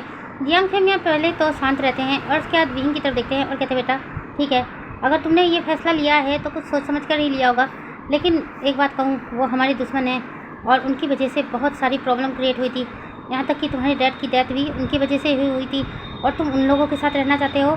विंग एक पल के लिए शांत हो जाता है और जियांग फेमिया की तरफ देखने लगता है और कहता है अंकल अब मैं वांग जी के साथ रहना चाहता हूँ। ऐसा कहकर विंग अपनी जगह पर खड़ा हो जाता है और सबकी तरफ देखता है और कहता है मैंने अपना फैसला बता दिया है और अपना फैसला मैं बदलने वाला नहीं हूँ। ऐसा कहकर विंग बाहर चला जाता है। जियांग फेमिया विंग को जाता हुआ देख रहे थे, लेकिन मियानमैन बहुत गुस्से में थी। मियानमैन कहती है वो मेरे साथ ऐसा कैसे कर सकता है। जियांग फेमिया मियानमैन की तरफ देखते हैं और कहते हैं अगर ये फैसला विंग ने लिया है तो कुछ सोच समझ कर लिया होगा, तुम चिंता मत करो बेटा, मैं विंग को अच्छे से जानता हूँ। विंग बिना वजह कोई काम नहीं करता है और विंग एक ना एक दिन वापस आ जाएगा और तुम्हारी शादी विंग के साथ ही होगी। ये कहकर जियांग फेमिया अपनी जगह से उठ जाते हैं और वो भी अपने रूम की तरफ बढ़ जाते हैं। मियानमैन गुस्से से सबकी तरफ देख रही थी, लेकिन वो इस वक्त कुछ भी नहीं कहती, बस वहाँ से चुपचाप चली जाती है। उधर हम विंग को देखते हैं। विंग लैन मैंसन में वापस आ चुका था। इस वक्त वांग जी फिर से अपने लैपटॉप पर काम कर रहा था। विंग जैसे ही वांग जी को देखता है तो उसका दिमाग खराब हो जाता है। वो जल्दी से वांग जी के पास जाता है और वांग जी से लैपटॉप छीनता है। वांग जी जैसे ही ये देखता है तो वांग जी को डर लगता है, क्योंकि पहले भी विंग ने वांग जी का लैपटॉप तोड़ दिया था। वांग जी कहता विंग इसको मत तोड़ना, बहुत ज़रूरी काम कर रहा हूँ मैं। विंग कहता है तुम हमेशा लैपटॉप में क्या करते रहते हो। वांग जी कहता है विंग मैं काम करता हूँ। विंग कहता है ऐसा मैं भी तो देखो क्या काम करते हो। ये कहकर विंग जल्दी से लैपटॉप को देखने लगता है, लेकिन वांग जी जल्दी से लैपटॉप को उससे छीन लेता है और कहता है इसमें मेरा पर्सनल काम है। विंग जब ये सुनता है तो उसका फेस थोड़ा सा उदास हो जाता है और वांग जी की तरफ देखता है, क्या मुझसे भी ज़्यादा पर्सनल काम है। वांग जी जब ये सुनता है तो लैपटॉप को टेबल पर रख देता है और विंग का हाथ पकड़ता है और विंग को अपने लैप पर बैठा लेता है और कहता है तुमसे भी पर्सनल कुछ भी नहीं हो सकता, अगर तुम चाहो तो मेरा लैपटॉप देख सकते हो।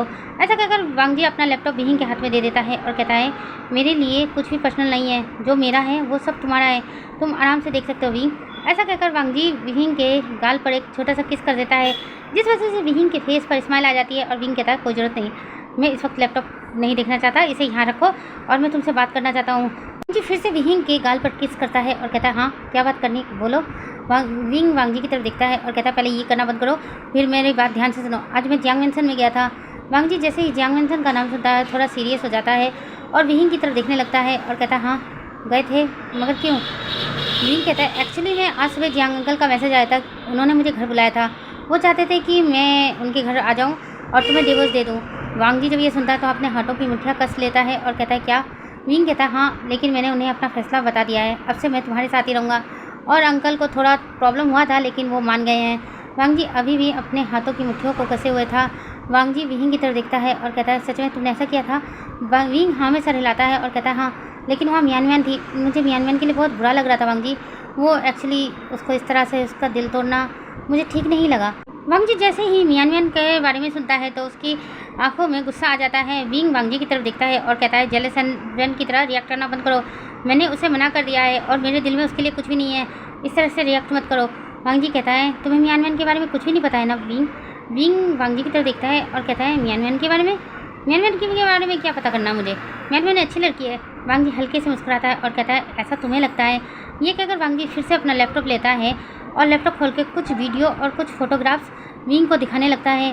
विंग हैरानी से वांग जी की तरफ देखता है और उन वीडियो और उन फोटोग्राफ को देखता है और कहता है ये तो। वांग जी कहता है हाँ ये मियान मैन है। एक्चुअली में तुमने मियान मैन को धोखा नहीं दिया, मियान मैन तुम्हें धोखा दे रही थी और मैंने तुम्हें मियान मैन से बचाया। ऐसा कहकर वांग जी स्माइल करता है। विंग कहता है मियान मैन ऐसी निकलेगी मुझे बिल्कुल भी पता नहीं था, मैं तो सोच रहा था उस बेचारी का मैंने दिल तोड़ दिया। वांग जी कहता है नहीं तुमने उसका दिल नहीं तोड़ा है। विंग जब ये सुनता है तो उसका फेस थोड़ा सा उदास हो जाता है। वो वांग जी की तरफ देखता है और कहता है ये सब गलत हुआ है वांग जी। वांग जी कहता है कुछ भी गलत नहीं हुआ, मियान मैन तुम्हें धोखा दे रही थी। जब वो पढ़ने के लिए अब्रॉड गई थी तब उसने आए दिन अपने बॉयफ्रेंड बदले थे और उनके साथ उसने नाइट भी स्पेंड की थी। विंग कहता है मुझे ये सब पता नहीं था। विंग की बातें सुनकर वांग जी कहता है हाँ मुझे पता है, इसलिए तो मैंने पहले से ही उसके खिलाफ सारे सबूत इकट्ठे कर रखे थे। विंग हैरान होकर वांग जी की तरफ देखता है और कहता है तुम्हें पता था ऐसा होने वाला है। वांग जी कहता है नहीं मुझे नहीं पता था, लेकिन जब जब मैं तुम्हारे मुंह से मियान मैन का नाम सुनता था ना तब मुझे गुस्सा आता था और मैंने उसके बारे में खोजबीन की। तुम एक माफिया हो, मैं एक माफिया हूँ, लेकिन तुमने कभी उसके बारे में पता लगाने की कोशिश ही नहीं की, लेकिन मैं तो करूँगा ना। विंग जब ये सुनता है तो जल्दी से वांग जी के चिक्स पर किस कर लेता है और कहता है थैंक यू मुझे बचाने के लिए। उससे वांग जी के फेस पर स्माइल आ जाती है और कहता है इतने से मेरा क्या होगा। विंग कहता है आज के लिए इतना ही मिलेगा, तुम्हें पता है ना मैं प्रेग्नेंट हूँ। वांग जी हाँ में सर हिला देता है और कहता है उनको इसके बारे में बताया तो नहीं ना। विंग ना में सर हिलाता है और कहता है नहीं मैंने किसी को नहीं बताया, लेकिन हम कब तक छुपा के रखेंगे वांग जी। वांग जी कहता है कुछ दिनों के लिए तो छुपा के रखेंगे और उसके बाद हम लोग कहीं और चले जाएंगे, तुम और मैं और बस हमारा बेबी। विंग जब ये सुनता है तो उसके फेस पर स्माइल आ जाती है।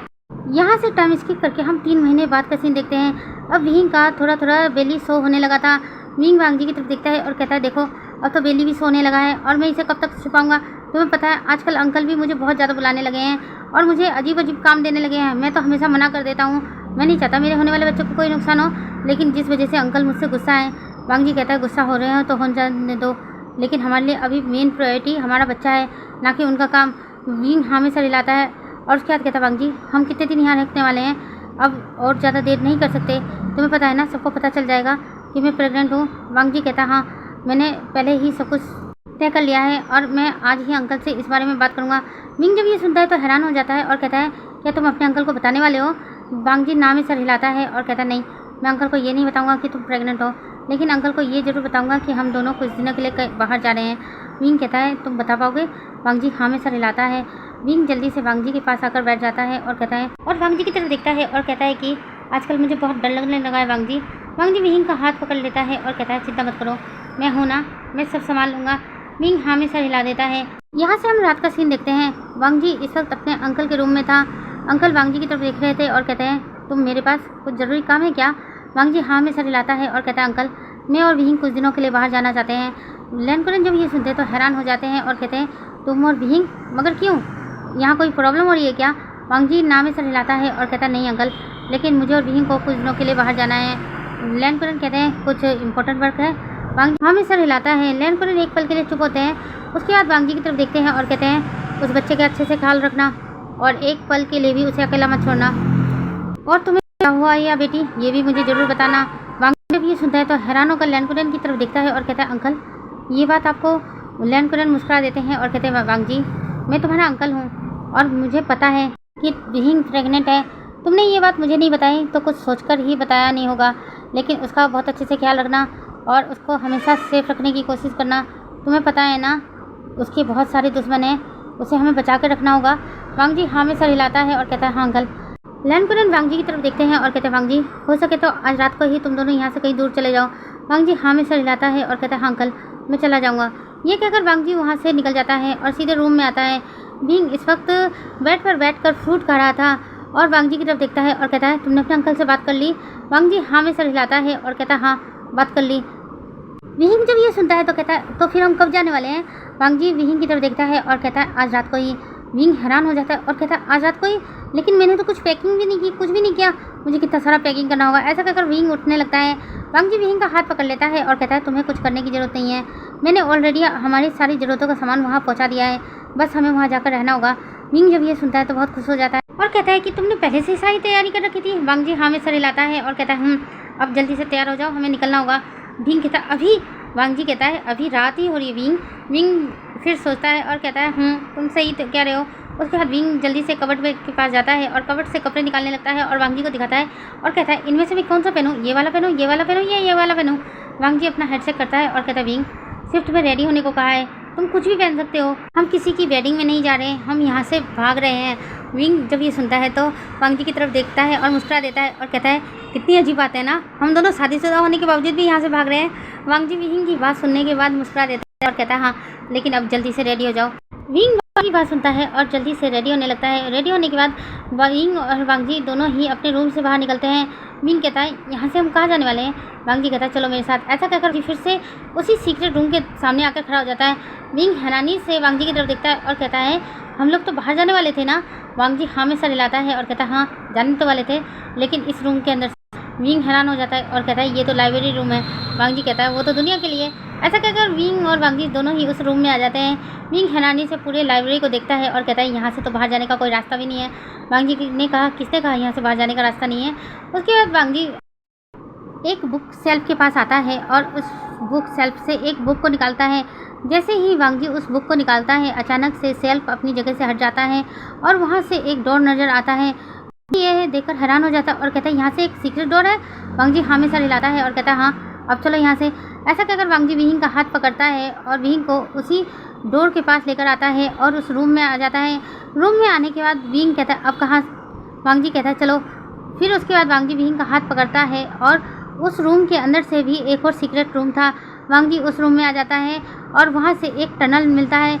विंग हैरान होकर वांग जी की तरफ देखता है और मुझे नहीं पता था कि इस मेंशन में बहुत सारे खुफिया रास्ता है। वांग जी कहता है हम माफिया हैं, कब हम पर किस तरह से हमला हो जाए उसके लिए हम ऑलरेडी तैयार रहते हैं। ऐसा कहकर वांग जी विंग को उसी टनल से लेकर जाने लगता है। विंग कहता है हम इस टनल से क्यों जा रहे हैं, मेन डोर से भी तो जा सकते हैं ना। वांग जी कहता है नहीं विंग, मुझे ये सब सीक्रेट रखनी है, किसी को पता नहीं चलना चाहिए कि हम लैंड मेंशन से बाहर हैं। विंग हैरान हो जाता है और कहता है 4-5 महीने की बात है, एक दिन की बात नहीं है। 4-5 महीने तुम कैसे मैनेज करोगे। वांग जी कहता है मैं मैनेज कर लूँगा। ये कहकर वांग जी विहिंग को लेकर उस टनल से बाहर आ जाता है। टनल के बाहर आते ही वहाँ पर एक टैक्सी थी। विंग वांग जी की तरफ देखता है और कहता है ये टैक्सी यहाँ क्या कर रही है। वांग जी कहता है मैंने ही बुलाया है। वांग जी जल्दी से उस टैक्सी के पास जाता है और कहता है चलो हमें ले चलो। टैक्सी ड्राइवर हाँ में सर हिलाता है। विंग और वांग जी उसी टैक्सी में बैठ जाते हैं। विंग एक्साइटेड होकर वांग जी की तरफ देखता है और कहता है वैसे हम कहाँ जाने वाले हैं, स्विट्जरलैंड या न्यूयॉर्क या कहाँ पर जाने वाले हैं। मैं बहुत एक्साइटेड हूँ वांग जी। वांग जी कहता है हम यहाँ इसमें से किसी भी जगह नहीं जा रहे, हम एब्रॉड जा ही नहीं रहे। विंग कहता है एब्रॉड नहीं जा रहे, मुझे तो लगा कि हम लोग एब्रॉड जा रहे हैं। वांग जी कहता है नहीं विंग, एब्रॉड जाएंगे तो सबको पता चल जाएगा कि हम लोग बाहर गए हैं, लेकिन अगर हम यहीं रहे तो किसी को पता भी नहीं चलेगा हम लोग कहाँ गए हैं। टैक्सी स्टार्ट हो चुकी थी। विंग वांग जी की तरफ देखता है और कहता है मैंने तो क्या क्या सोचा था, तुमने शायद हमारे लिए एब्रॉड में जगह बनाई होगी या हम किसी और जगह जा करेंगे, हम लोग चाइना में ही रहने वाले हैं। वांग जी मुस्कुरा देता है और कहता है हाँ हम यहीं रहने वाले हैं। टैक्सी चल रही थी लेकिन विंग का तो मुँह बंद होने का नाम ही नहीं ले रहा था। विंग वांग जी से लगातार बातें किए जा रहा था और वांग जी हूँ हाँ में जवाब दे रहा था। बातें करते करते अचानक विंग को कब नींद आ जाती है विंग को पता ही नहीं चलता। मॉर्निंग विंग की जब आंखें खुलती है तो विंग हैरान हो जाता है क्योंकि इस वक्त विंग एक बेडरूम में था। विंग उठकर बैठ जाता है। वांग जी विंग की तरफ देखता है और कहता है तुम उठ गए। विंग कहता है हम लोग कहाँ पर हैं। वांग जी कहता है सीक्रेट जगह पर। विंग कहता है सीक्रेट जगह, लेकिन मुझे तो पता होना चाहिए ना ये सीक्रेट जगह कहाँ पर है। वांग जी मुस्कुरा देता है और कहता है तुम्हें ये जानने की जरूरत नहीं है, यहाँ हम दोनों सेफ है और हमारा बेबी भी। यह कहकर वांग जी अपना हाथ विंग के स्टमक पर ले जाता है और उसे धीरे से सहलाता है। विंग ये देखकर हल्के से स्माइल करता है। वांग जी विंग की तरफ देखता है और कहता है चलो उठो फ्रेश हो जाओ, मैंने तुम्हारे लिए ब्रेकफास्ट बनाया है। विंग जब ये सुनता है तो कहता है तुमने ब्रेकफास्ट बनाया है। वांग जी कहता है हाँ, यहाँ कोई सर्वेंट नहीं है, सारा काम हमें खुद करना पड़ेगा, तुम्हें भी मेरी हेल्प करनी पड़ेगी लेकिन थोड़ी बहुत। विंग मुस्कुरा देता है और कहता है ठीक है हस्बैंड, मैं तो हेल्प करने के लिए तैयार हूँ। ऐसा कहकर विंग उठ जाता है और सीधे वॉशरूम जाता है और फ्रेश होकर बाहर आ जाता है। उसके बाद वांग जी विंग को लेकर ब्रेकफास्ट टेबल पर आता है। वांग जी ने खुद विंग के लिए अपने हाथों से ब्रेकफास्ट बनाया था। विंग को ब्रेकफास्ट बहुत ज़्यादा टेस्टी लगता है। उसके बाद वांग जी की तरफ देखता है और कहता है ये वैसे है कौन सी जगह। वांग जी विंग की तरफ देखता है और कहता है ये एक कंट्री साइड विलेज है, क्या तुम विलेज में घूमना चाहोगे। विंग जब ये सुनता है तो विंग वांग जी की तरफ देखता है और कहता है क्या सच में हम घूमने जा सकते हैं। वांग जी हाँ में सर हिलाता है। विंग कहता है तो फिर चलो हम घूम कर आते हैं। वांग जी हाँ में सर हिलाता है और विंग का हाथ पकड़ता है और कहता है चलो चलते हैं। उसके बाद विंग और वांग जी विलेज में घूमने जाते हैं। ये विलेज विंग के लिए नया था लेकिन वांग जी यहाँ पहले भी आ चुका था और वांग जी को कुछ लोग पहचानते भी थे, लेकिन किसी को ये नहीं पता था कि वांग जी माफिया वर्ल्ड से बिलोंग करता है। उन लोगों के लिए वांग जी सिर्फ एक टूरिस्ट था जो अक्सर यहाँ पर घूमने आया करता था। विंग को ये विलेज बहुत ज़्यादा पसंद आता है। विंग वांग जी की तरफ दिखता है और कहता है वांग जी जब हम अक्सर घूमने के लिए कहीं प्लान करेंगे ना, तो हम यहाँ पर ही आया करेंगे। ये बहुत सुंदर विलेज है। वांग जी हाँ में सर हिलाता है और कहता है हाँ, मैं अक्सर यहाँ आया करता हूँ। अब विहिंग और वांग जी उसी विलेज में रहते थे। विलेज के लोगों से भी विहिंग की अच्छी खासी जान पहचान हो जाती है। विहिंग और वांग जी उसी विलेज में घुमा करते थे, शॉपिंग किया करते थे। कभी कभी तो वांग जी विहिंग के साथ ग्रोसरी शॉपिंग के लिए जाता था और वहाँ पर जाकर विहिंग बार्गेनिंग करता था। कभी कभी विहिंग की ऐसी हरकतें देखकर वांग जी इरिटेट हो जाता था और विहिंग के कान में धीरे से कहता था, विहिंग शायद तुम भूल रहे हो, मेरे पास पैसे की कमी नहीं है। विहिंग वांग जी को घूर कर देखता है और कहता है, कमी नहीं है, फिर भी मैं बार्गेनिंग करूँगा, ऐसे कैसे इतना महंगा ले सकते हैं। ये कहकर विहिंग वांग जी की तरफ देखने लगता है। वांग जी विहिंग की इसी हरकत पर मुस्कुरा देता है। देखते ही देखते ऐसे ही दिन बीत रहे थे और विहिंग के डिलीवरी का वक्त भी करीब आ चुका था। वांग जी ने विहिंग को एक दिन पहले ही हॉस्पिटल में एडमिट कर दिया था। विहिंग इस वक्त बेड पर बैठा हुआ था और वांग जी को घूर घूर कर देख रहा था। वांग जी विहिंग की तरफ देखता है और कहता है, तुम मुझे इस तरह से क्यों घूर रहे हो। विहिंग कहता है, वांग जी अभी भी मेरी डिलीवरी को 2 दिन बाकी था, तुमने एक दिन पहले ही मुझे लाकर हॉस्पिटल में बिठा दिया, अब मैं क्या करूँ यहाँ पर। वांग जी कहता है, मुझसे बातें करो। विहिंग अपना मुंह बना लेता है और कहता है, इन 4-5 महीनों में मैं तुमसे ही बातें करता हूँ, हम दोनों के अलावा है और कोई यहाँ पर। विहिंग की बातें सुनकर वांग जी मुस्कुरा देता है और कहता है, क्यों, तुम तो पूरे गाँव वालों से बातें करते हो। विहिंग कहता है, गाँव वालों से बातें करना और तुमसे बातें करना अलग बात है। ऐसा कहकर विहिंग दूसरी तरफ देखने लगता है। वांग जी भी विहिंग की इसी हरकत पर हल्के से मुस्कुरा देता है, लेकिन तभी अचानक से विहिंग को अपने स्टमक में बहुत तेज का पेन होता है। विहिंग हैरान होकर वांग जी की तरफ देखता है। वांग जी भी विहिंग की तरफ देखता है और इशारे में पूछता है, क्या हुआ। विहिंग कहता है, बहुत ज़्यादा पेन हो रहा है, प्लीज़ डॉक्टर को बुलाओ। वांग जी जैसे ही ये सुनता है तो जल्दी से डॉक्टर को बुला कर लेकर आता है। डॉक्टर आकर चेक करते हैं तो बताते हैं कि शायद बेबी का आने का वक्त हो गया है, हमें ऑपरेशन करना होगा। विहिंग जब ये सुनता है तो घबरा जाता है। वांग जी जल्दी से विहिंग का हाथ पकड़ता है और कहता है, घबरा मत, मैं तुम्हारे साथ हूँ ना। विहिंग हाँ में सर हिलाता है। उसके बाद विहिंग को ओटी रूम में ले जाया जाता है और वांग जी को बाहर ही रुकने को कहा जाता है। वांग जी बाहर खड़ा था लेकिन काफ़ी परेशान हो रहा था, उसे डर लग रहा था कहीं विहिंग को कुछ ना हो जाए, कुछ बेबी को ना हो जाए, यही सोच रहा था। विहिंग उधर अंदर दर्द से छटपटा रहा था। कुछ देर बाद ओटी रूम का दरवाज़ा खुलता है और डॉक्टर बाहर आते हैं। डॉक्टर के हाथ में एक क्यूट सा बेबी था। वांग जी जब यह देखता है तो जल्दी से डॉक्टर के पास आता है, कहता है, डॉक्टर विहिंग कैसा है। डॉक्टर कहते हैं, वो अभी ठीक है फिलहाल, लेकिन अभी बेहोश है, कुछ देर बाद उन्हें नॉर्मल वार्ड में शिफ्ट कर दिया जाएगा, तब आप उनसे मिल सकते हैं, और ये लीजिए, ये आपका बेबी बॉय। वांग जी जैसे ही सुनता है अपना हाथ आगे बढ़ा देता है। डॉक्टर जल्दी से बेबी को वांग जी के बाहों में दे देता है। वांग जी बेबी को बहुत संभाल कर अपने बाहों में लेता है, जैसे कि वो कांच का बना हो, अगर वांग जी के हाथ से छूट गया तो टूट जाएगा। वांग जी उसे जल्दी से अपने सीने से लगा लेता है और उसके फोरहेड पर किस करता है। कुछ देर बाद विहिंग को भी नॉर्मल वार्ड में शिफ्ट कर दिया जाता है। वांग जी इस वक्त विहिंग के पास बैठा हुआ था, उसकी बाहों में उसका क्यूट लिटिल बॉय था। थोड़ी देर बाद विहिंग को होश आता है। विहिंग अपनी आंखें खोलता है तो इधर उधर देखने लगता है, लेकिन तभी विहिंग की नज़र वांग जी पर पड़ती है। वांग जी विहिंग की तरफ देखकर मुस्कुरा देता है और कहता है, क्या तुम ठीक हो। विहिंग हाँ में सर हिलाता है। विहिंग की नज़र अचानक से वांग जी के हाथों पर जाती है। वांग जी के हाथों में इस वक्त बेबी था। विहिंग मुस्कुरा देता है और कहता है, क्या है ये हमारा बेबी है। वांग जी हाँ में सर हिलाता है और जल्दी से बेबी को विहिंग के पास लेकर आता है। विहिंग बेबी की तरफ देखता है और मुस्कुराता है और कहता है, ये बहुत क्यूट है, बिल्कुल तुम्हारी तरह। वांग जी मुस्कुरा देता है और कहता है, मैं क्यूट रहता हूँ। विहिंग हाँ में सर हिलाता है और अपने बेबी को अपनी बाहों में ले लेते हैं। यहाँ से सीन शिफ्ट करके हम रात का सीन दिखाते हैं। वांग जी इस वक्त किसी काम से हॉस्पिटल रूम से बाहर निकला था और विहिंग आराम कर रहा था, उसका बेबी उसी के पास लेटा हुआ था। विहिंग ने अपनी आंखें बंद कर रखी थी, तभी अचानक से विहिंग को रूम में कुछ गिर की आवाज़ आती है। विहिंग जल्दी से आंखें खोलता तो देखते एक पर्सन मास्क पहन रखा था और उसके बाहों में विहिंग का लिटिल बेबी था। विहिंग जब ये देखता है तो हैरान हो जाता है और कहता है, मेरे बेबी को कहाँ लेके जा रहे हो। तभी वांग जी रूम में आ जाता है। वांग जी जब उस मास्क मैन को देखता है तो हैरान हो जाता है। वांग जी जल्दी से उस मास्क मैन को पकड़ने जाता है, लेकिन उसे पकड़ नहीं पाता, लेकिन उसके फेस से मास्क हट जाता है। और जब विहिंग और वांग जी उस पर्सन को देखते हैं तो दोनों ही हैरान हो जाते हैं, क्योंकि ये मास्क मैन और कोई नहीं जियांग चैंग था। जियांग चैंग को देखकर विहिंग हैरान हो जाता है और कहता है, चैंग मेरे बेबी को वापस ला कर दो। जियांग चैंग विहिंग की तरफ देखता है और कहता है, कभी नहीं। ऐसा कहकर जियांग चैंग वांग जी को धक्का दे देता है और बच्चे को लेकर वहाँ से भाग जाता है। विहिंग जब देखता है तो जल्दी से नीचे उतरने की कोशिश करे, लेकिन तभी वो वहाँ पर गिर जाते हैं। वांग जी जियांग चैंग के पीछे भागने वाला था, लेकिन विहिंग को इस तरह से देखकर वांग जी जल्दी से विहिंग के पास आता है और कहता है, विहिंग क्या तुम ठीक हो। विहिंग कहता है, मैं बिल्कुल ठीक नहीं हूँ, मुझे मेरा बेबी वापस ला कर दो। वांग जी कहता है, हाँ विहिंग वापस मिल जाएगा, तुम चिंता मत करो, मैं उसे वापस लेकर आऊँगा। विहिंग कहता है, प्लीज़ मुझे समझ में नहीं आ रहा जियांग चैंग उसे लेकर क्यों गया है। वांग विहिंग की तरफ देखता है और कहता है, विहिंग वो बहुत चले जाएगा, तुम अभी फिलहाल के लिए आराम करो, मैं बेबी को वापस लेकर आता हूँ। विहिंग नाम में सर हिलाता है और कहता है, नहीं मैं भी तुम्हारे साथ चलूँगा, मैं इतना कमज़ोर नहीं हूँ वांग जी, मुझे भी अपने साथ लेकर चलो। वांग जी अपना हेडसेट करता है और उसे पता है विहिंग यहाँ शांति से नहीं बैठेगा, इसलिए वांग जी अपने साथ विहिंग को भी ले जाता है। और वांग जी रास्ते में लैन सिचन और लैन कुरन दोनों को ही कॉल करके सब कुछ बता देता है। लैन कुरन कहते हैं तुम वापस आओ, फिर हम देखते हैं। उसके बाद लैन कुरन पता लगाते हैं कि जियांग फेमिया, जियांग चैंग और मैडम यू और म्यान म्यान इस वक्त कहाँ पर है।